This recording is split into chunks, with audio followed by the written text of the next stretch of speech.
سەرەکیترین پێویستی پیشەوەرانی بەرگدور وزەی کارەبایە و خراپی ڕەوشی کارەبا لە خورمات و کارکردنی بەرگدورانی پەک خستووە. ئەوە کارەباکە بڕە، ئەوە حاڵی کارەباکەمانە لە بەیانیوەکە بۆ سعات هەشتاتونە ئەوە نیم سعاتدایەن و تەواو بڕە. ئەو بژێوی حیاتمانە گەرێ مانگانە دەور 6,000 بدەین بە کارەبا حەسەب ئەمپێری 10,000 15,000 ئیتر حەسەب سعاتی مۆلی دەگەن. کارەبا نییە لە 24 کاتژمێرە بڵێم یەک کاتژمێر بە درۆ نابێت خلاف وعدمانەکە لەگەڵ خەڵک وعدەکانمان تێکەدا لەگەڵ خەڵک تو تەماشای جیهان کە کارەبا لەکوێیە ئێمە گەورەترین کێشەمانیسە کارەبایە وامان لاتەوە بگەڕێنەوە بۆ زمانی پرێمز و چولە و کاسبکارانی پیشەسازی نیگەرانن لە پچڕانی زۆری کارەبای نیشتیمانی کە بۆتە هۆی وەستانی کارەکانیان و سەختکردنی ژیانیان. 6 ساعت جارێک نیم ساعت دەدەن ئەو نیم ساعتێش خۆتە زانی ئیش و کار گشتی ڕاوەستە و بۆنەی کارەباوە ئیش و کار نییە بۆنەی کارەباوە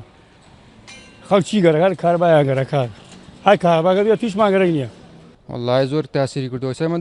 دوو کۆمپرسەرمانەیە ڕۆژ وایە ئیشمانەیە کارەبان یا لە بەیان تاوارە نیم ساعت دەدەن جار وایە ساعات 3 دەن لە ساعات 3 ئێمە قەپات دەکەن دوکانمان قەپات دەکەن ئیشەکە بەڕاستی ینی کارەبا زۆر کەمە هیچ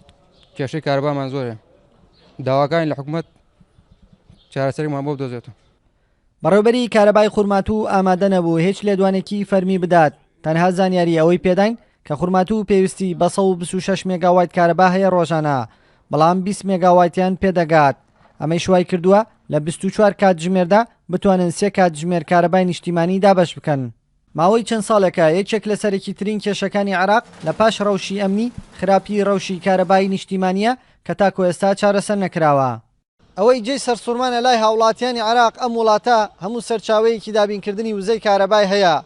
بەڵام لە خراپترین ڕەوشی دابینکردنی کارەبادایە و چەندین ساڵە بەدەستکێشەی کارەباوە عێراق دەناڵێنێ و لە ئێستاشدا لە 24 کاتژمێرە کەمتر لە 4 کاتژمێر کارەبای نیشتیمانی بۆ هاوڵاتیان دابین دەکرێت.